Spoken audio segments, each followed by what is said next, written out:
F1, the movie. Does it reach pole position, or do we need to call out the safety car? It's lights out and away we know. No, who comes up with this stuff?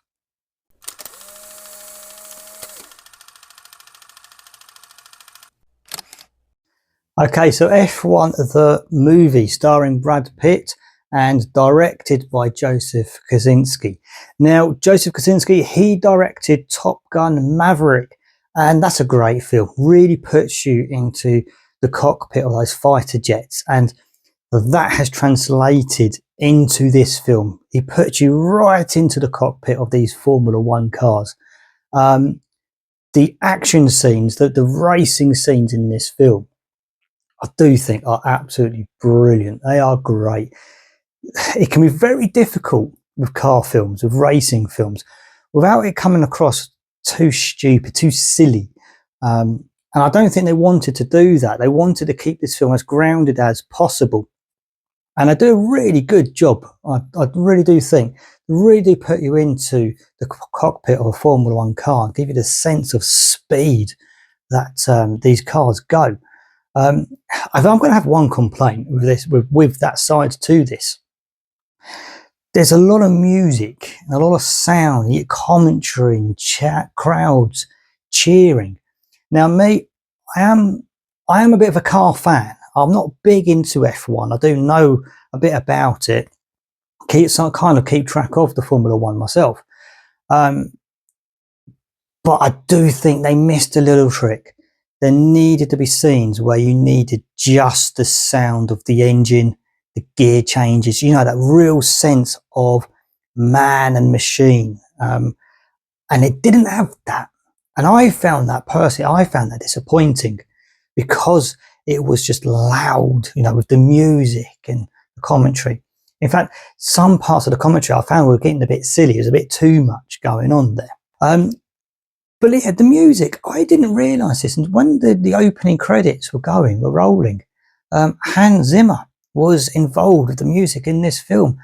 And I love Hans Zimmer. I honestly think he's one of my favourite, composer. He's one of my favourite modern day composers, especially for movies. The song choice in this is fantastic. And the orchestral, what Hans Zimmer would have come up with for this film is really good as well. In fact, I would be surprised if there's not a soundtrack that comes out for this film. I hope there is actually. It would be a really good soundtrack. You probably already know F1 main star is Brad Pitt. This is definitely surrounds Brad Pitt. You know, he is the central figure in this film. He plays the character of Sonny Hayes. And Sonny Hayes, he's a down and out driver, but he's almost like a hired goon, you could say. They pay him, he comes in, he will win you a race, and then he just walks off into the sunset, you could say. And that's pretty much the premise of this film. A struggling Formula One team. His old teammate who owns the team brings Sonny Hayes, played by Brad Pitt, back into the team to help win them a few races, or at least get into the top 10, into the points. And obviously that's what he's there to do. Now the acting in this film, Brad Pitt, he is Brad Pitt. He is one of those few Hollywood actors where you would go to a film, you'd go to a cinema just to see the actor. And he's brilliant. He's Brad Pitt, he's brilliant. How on earth have you watched this film? He's 61 years old. The guy's, I think I'm jealous. But he's in remarkable shape.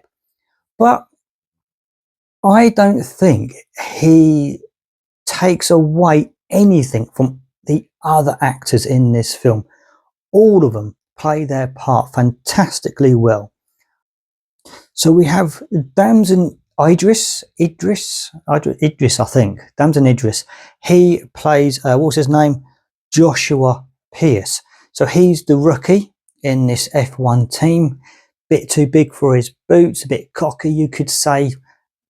Shows a lot of arrogance. But I liked his character because he's got this story arc as well within this film. He does learn from he makes mistakes, he learns from those mistakes. And yeah, Damson plays his character absolutely just brilliant, perfectly, absolutely nails it. And I think he was a great aspect, a great counter to Brad Pitt's, you know, he's the old guy, he's the one with experience. In fact, you know, he's old, he's past it, you could say. So that they balance out really, really well. Who else her name? Got Kerry Condon. She played Kate McKenna. She is the F1, the team's team principal. That's the word I'm trying to think of. She's the team principal. And obviously she's a female trying to break her way through, trying to prove a point in the F1 world. She is fantastic. She's she almost naturally, you can just believe that she is the team principal and does so well. They've really let down something though with her character. She's the one that falls for Brad Pitt. And there's a scene in it where she could potentially lose her job. So in the real world, you'd like to think that wouldn't happen. And I think it lets the character down. That's and it was unnecessary. That scene did not need to be in it. So I do think that's a shame. But she did a fantastic job playing that team principal, and all the actors did. Really did a good job. So it is I think it's such a great film. It tells a really good story, has you on the edge of your seat. Now, two real complaints. I've had a couple of complaints already, really, haven't I? But anyway, my main real complaints about this film is too long. They could have shaved 20 minutes or so off this film. It's a bit much. There were times I'm starting to think, getting a bit bored now. So, yeah, they could have shaved it down a little bit. The second one really is, if you're into Formula One, now I'm not going to say I'm into Formula One, but I do keep track. If you're into Formula One, the Hollywood twist, shall we say, might irritate you. There's a few things where they really push the boundaries, and there are some things which are just, you probably just annoy you to the point that you wouldn't like the film. But there are things you got to take with a pinch of salt.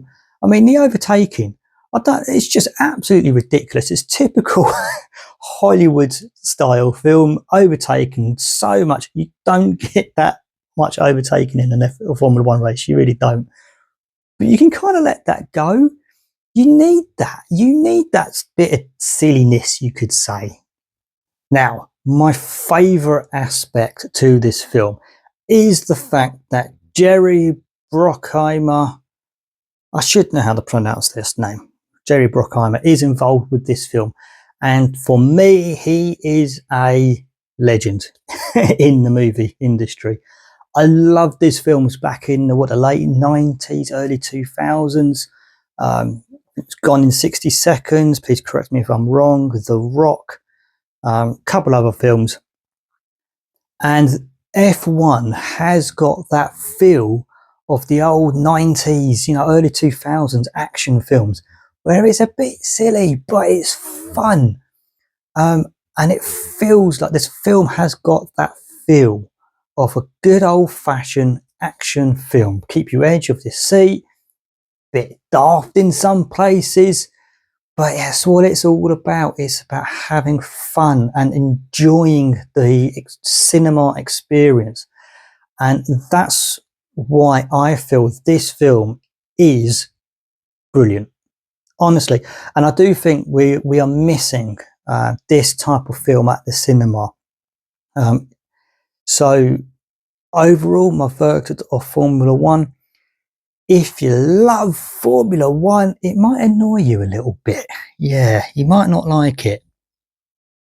But if you can just accept, take a pinch of salt, it is Hollywood. There are going to be some exaggerations. This is a fantastic film. It is a great film. So far this year, this has definitely been the best film I have seen at the cinema. And there's plenty more that come. So, stiff competition in the month of July. So, should you go see this one at the cinema? Is my final verdict yes. Honestly, look, double thumbs up. I'm giving this one a double thumbs up.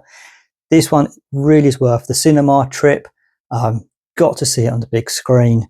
This is a great film.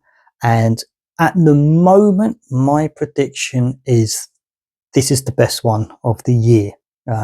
Looking at what's coming out, I don't have high hopes. So, yeah. Have you seen F1 the movie? Please tell me what you think. Did you enjoy it? What annoyed you? What excited you? What's the best era of Formula One in your opinion?